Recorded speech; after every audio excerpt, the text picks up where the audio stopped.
पूर्णाहुति दिए जाने के उपरांत यज्ञ कुंड की भस्म एकत्रित करने वाले ब्राह्मणों ने जब कुंड में हाथ डाला तो उस कुंड की भस्म के भीतर दबा हुआ बालक उनके हाथ का स्पर्श पाते ही रोने लगा। ब्राह्मणों ने उस बालक को बाहर निकाल लिया। उस परम तेजस्वी दिव्य स्वरूप वाले बालक को देखकर सब लोग आश्चर्य करने लगे कि अग्नि कुंड की प्रज्वलित अग्नि के भीतर यह बालक जीवित किस प्रकार बना रहा। यज्ञ कुंड के भीतर से अयोनिज जीवित बालक के निकलने का समाचार पल भर में ही चारों ओर फैल गया। दूर दूर से स्त्री पुरुष उस दिव्य बालक के दर्शन करने के लिए यज्ञ मंडप में पहुंचने लगे। ब्राह्मणों ने उस बालक को अग्निदेव द्वारा समर्पित यज्ञ की प्रसादी के रूप में अनुभव किया और उसे राजा वीरद्रवा को सौंप दिया। राजा वीरद्रवा उस बालक को पाकर अत्यंत प्रसन्न हुए। वे उसे अंतपुर में ले गए। वहाँ उन्होंने अपनी रानी सुलोचना की गोद में बालक को देते हुए कहा, भगवान अग्निदेव ने यह बालक हमें सोमयाग की प्रसादी के रूप में दिया है। सुलोचना उस बालक को देखकर अत्यंत प्रसन्न हुई और उसे अपने हृदय से लगा लिया। उसी समय रानी के स्तनों से दूध की धार बहने लगी।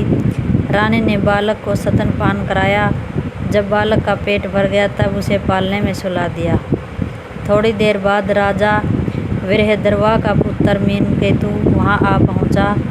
उसने अपने पालने में किसी अन्य बालक को लेटे हुए देखकर रानी से पूछा, हे माता, मेरे पालने में यह बालक कौन लेटा हुआ है? रानी ने उत्तर में कहा, हे पुत्र, यह तेरा छोटा भाई है। भगवान अग्नि नारायण ने इसे हमें देकर तुम्हारी जोड़ी बना दी है। यह सुनकर मीनकेतु अत्यंत प्रसन्न हुआ और बोला, अच्छा, इस समय तो यह सो रहा है। जब यह जाग जाएगा तब मैं इसे खिलाने के लिए आऊँगा। पुत्र के घर आने के 10वें दिन राजा रानी ने अपने कुलगुरु को बुलाकर धार्मिक कृत्य संपन्न कराए। बालक अग्निदेव की कृपा से प्राप्त हुआ था, अतः उनका नाम जालंधर नाथ रखा गया। राजा ने उसमें प्रसन्न होकर याचकों तथा ब्राह्मणों को खूब दान दिया। बालक जालंधर नाथ चंद्रमा की कला की भांति प्रतिदिन वृद्धि को प्राप्त होने लगा। राजा रानी दोनों ही उस परम तेजस्वी सुंदर बालक को देख देख कर प्रसन्नता से भरे रहते थे और वे अपने भाग्य की सराहना किया करते। मीनकेतु भी अपने छोटे भाई जालंधर को अत्यंत प्रेम करता था। बड़े होकर दोनों भाई साथ साथ विद्याभ्यास करने लगे। वे दोनों प्रतिदिन स्नान आदि से निर्वित होकर शिवालय में जाते और वहाँ गणपति, शिव, पार्वती तथा नंदी का पूजन किया करते थे। शिव पूजन करते समय मीनकेतु तो ओम नमः शिवाय मंत्र का उच्चारण करता था, परंतु जालंधर नाथ के मुख से शिवोहम शिवोहम की ध्वनि निकला करती थी। एक दिन मीनकेतु ने यह बात घर आकर अपने पिता से कही। राजा वीरद्रवा तो जानते ही थे कि बालक जालंधर नाथ ईश्वर के अंश से उत्पन्न हुआ है, अतः उन्होंने मीनकेतु को भी यह रहस्य समझा दिया और कहा कि तुम्हारा छोटा भाई जालंधर शिव भगवान के प्रतिरूप अग्निदेव के अंश से उत्पन्न होने के कारण शिव जी का ही प्रतिरूप है। ऐसी स्थिति में उसका शिवोहम शब्द का उच्चारण करना अनुचित नहीं है। यह बात जब मीनकेतु को पता चली तो अपने छोटे भाई पर उसका स्नेह और अधिक बढ़ गया। जब दोनों राजकुमार कभी टहलने निकलते तो मीनकेतु तो घोड़े पर सवारी करता, परंतु जालंधर नाथ पैदल ही चला करता। उसे किसी भी पशु अथवा अन्य प्राणी को कष्ट देना अच्छा नहीं लगता था।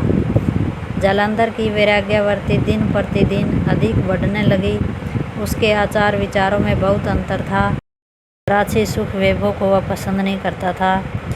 राजा रानी जालंधर के विषय में भली भांति परिचित थे, अतः वे किसी प्रकार की रोक टोक नहीं करते थे। दोनों राजकुमार युवा हुए। राजा रानी ने उन दोनों का विवाह करने का निश्चय किया।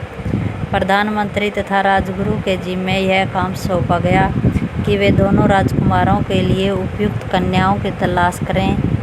वे राजा की आज्ञा पाकर दोनों कन्याओं की तलाश करने के लिए राजधानी से बाहर चले गए।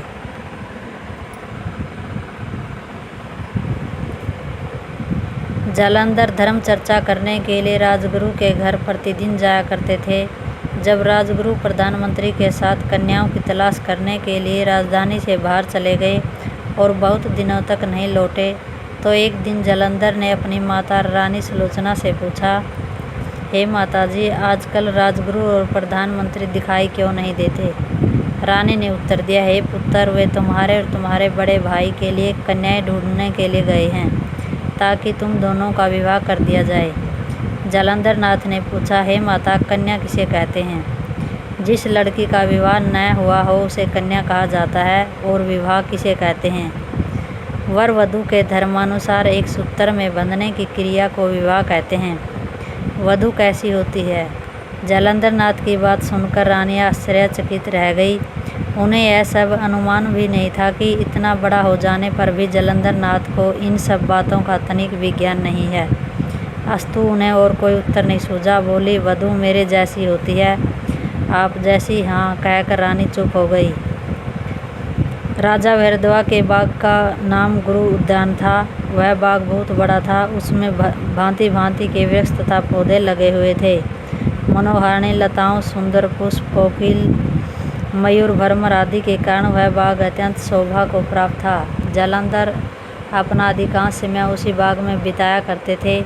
वहाँ प्रकृति के सुरम्य रूप को देखकर उनके हृदय में एक अद्भुत आनंद का संचार हुआ करता था। वे वहाँ किसी वृक्ष आदि के नीचे बैठकर घंटों तक भगवान का स्मरण तथा आत्मचिंतन किया करते थे।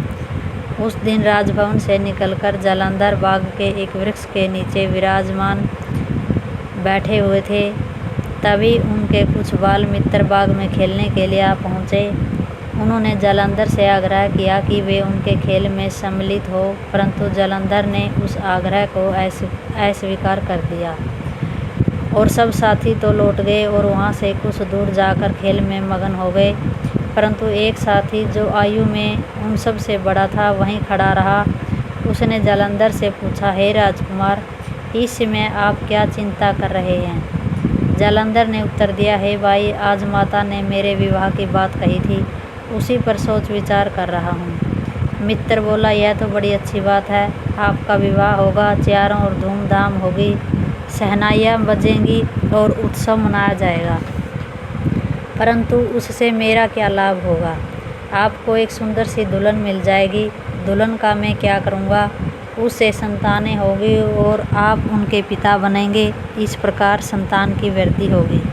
यह सुनकर जालंधर ने कहा, जिसके कारण इतने झंझटों में फंसना पड़े, उस विवाह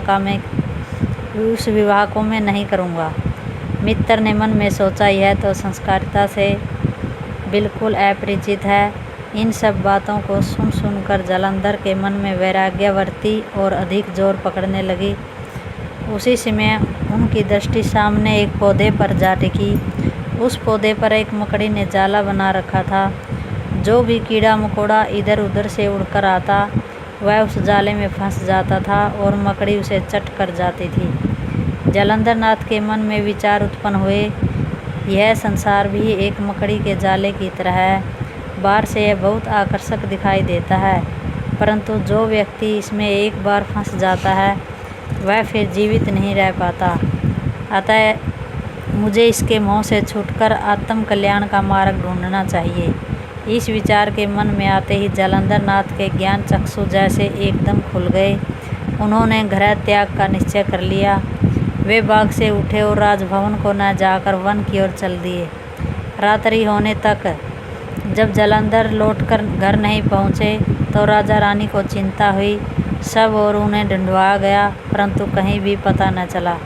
दूर दूर तक ढूंढने के लिए गए।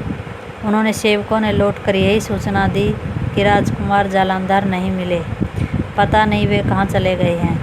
राजा रानी यह तो जानते ही थे कि जालंधर ईश्वर के अंशावतार हैं, अस्तु उन्हें एक और जहाँ पुत्र वियोग का दुख हुआ, दूसरी ओर अधिक आश्चर्य भी नहीं हुआ।